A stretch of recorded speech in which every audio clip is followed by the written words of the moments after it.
We're honored today to have therapist Trish Thacker as our special guest for the show. Trish is a dear friend, and I have great respect for her work.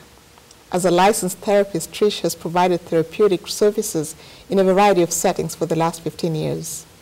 In her work with clients, she focuses on the unique needs and goals of each client and incorporates attachment, interpersonal neurobiology, object relations, and cognitive behavior approaches.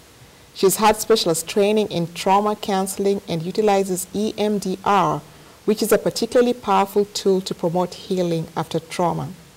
Her areas of specialist training include eating disorders, trauma, childhood abuse, sexual abuse, sex addictions, and so many other things. I'm going to just hand it over to her to tell us more about what she does. Okay, thanks, Susie. It's nice to be here. Well, as you said, I've been a therapist in a number of different settings for the last 15 years. Most recently, I'm working in a private practice setting, so it's a lot of one-on-one counseling and therapy. One of the things that's been really exciting in the last year or two professionally for me is that I discovered there's a whole new field of research and discovery in science called interpersonal neurobiology, which goes into the research of the brain. And what we have found is that that psychotherapy literally changes the rewiring of our brains, so that as we develop new patterns of behavior, they actually become hardwired in our brains, and that's how new habits and new patterns and new character traits and new disciplines form.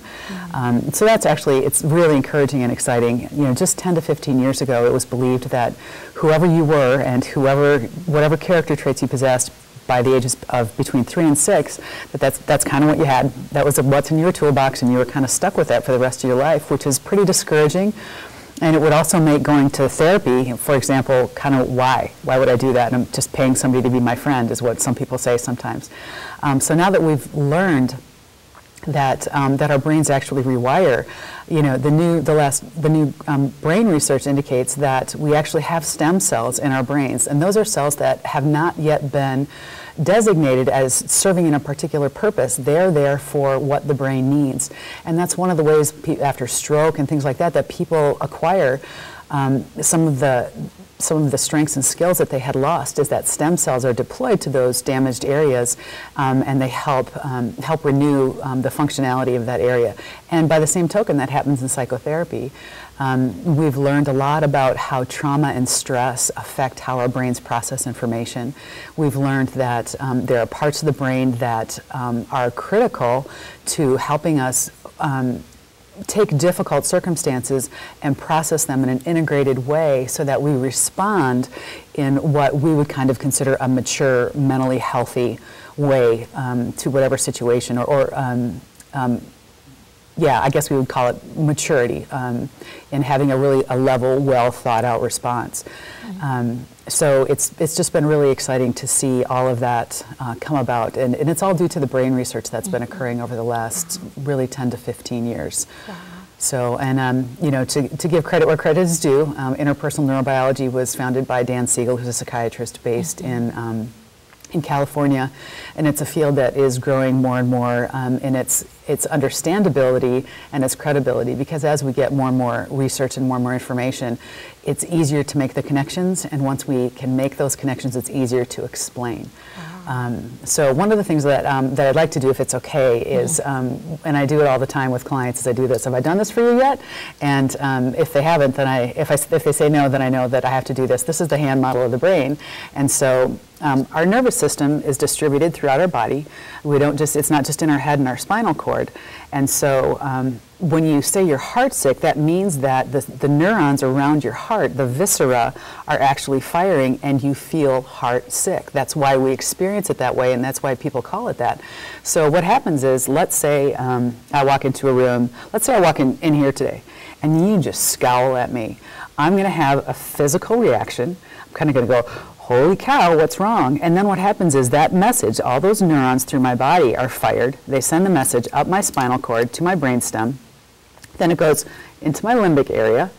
And then from there, your brain wraps around. This is your middle prefrontal cortex. And this is your cortex, which is up here, which is all of your logic and reasoning and life experience.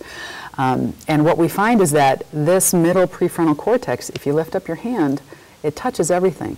It touches the brainstem, the limbic area, and the frontal cortex, where all of that really important information goes. So let's say I walk in and let's say you and I had a fight. So I walk in and you're scowling. I'm going to have a strong physical response. So all of a sudden I'm like, holy cow, I got to sit and act. We didn't have a fight, by the way, but I have to act nice. We got to talk. This has got to go well. And what happens is when I have that response, if it's a strong enough response, my body is going to release chemicals. It's going to be cortisol and adrenaline. If there's enough of those chemicals in the body, it's going to make that message stop. So I'm going to get this, holy cow, and so the message goes up my brainstem, up my spinal cord, into my brainstem, into my limbic area. But then if there's enough cortisol and enough adrenaline, it chemically stops the message then from going through this middle prefrontal cortex up into this part of my brain. So I call that flipping your lid. So, wow. So what happens is, okay, so I'm stressed, and my limbic area, this is all emotion. There's no words attached. It's just all emotion and perception. So, okay, I get here, and I'm scared. So I'm gonna fumble with my words. I'm not gonna know what to do because I don't have this part of my brain engaged. So another thing I do when I work with kids is I talk about, if you're gonna punch somebody, do you punch them like this? No, you punch them like this. So you're getting hijacked by your emotional system. We need to have everything integrated like this, and then our brains are functioning well. And sometimes that kind of helps people as they're imagining their responses and things like that. So people sometimes feel like they can even kind of feel that they're thinking in the front part of their brain. Wow. So that's, a very simplified kind of explanation for interpersonal neurobiology. Wow. And she says simplified, right? I'm thinking, okay, let's go back a little bit here. I mean, that is really fascinating to me, And if you're like me, viewers at home, if you're like me, you're thinking, okay, now I want to know, how do I stop some of this things that I do? For example, one of the big ones for me, and I hope some of you at home can relate to that, is with this dieting thing. I have thought about my weight and my desire to not eat more than I need over and over.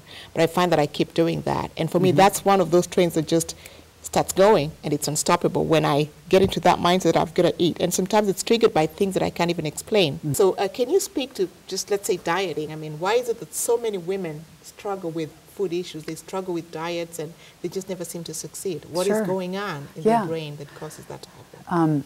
Well, and again, this goes on with what you're talking about credit cards. It happens with food. It happens with there are other more chemical things that happen with drug addiction and chemical abuse and things like that. But whenever we have a behavior that's out of control, that we are not managing, we're flipping our lid. So that's why I use that as the visual.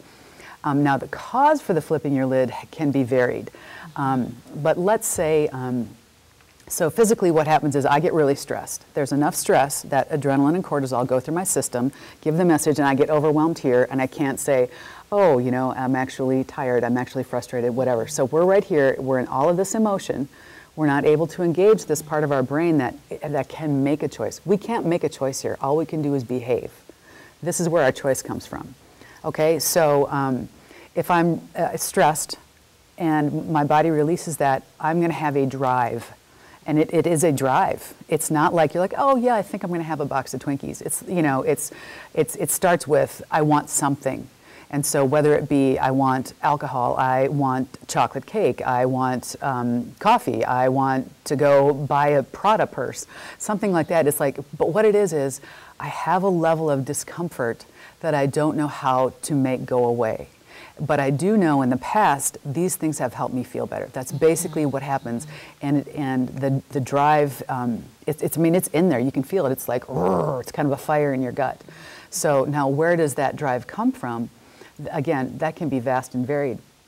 One of the things that with going back with food and things like that, really typically people, men and women alike, who struggle with food, struggle with self-care. A lot of times what they do is they are doing and doing and doing for everyone else. And so they get worn down because they're giving and giving, but people aren't giving back. And so if I've been giving and worrying about everybody else all day, and also probably not eating all day because there's that part of my brain that's saying you can't eat because you're overweight and blah, blah, blah. Then let's say it's 10 o'clock at night, I'm exhausted.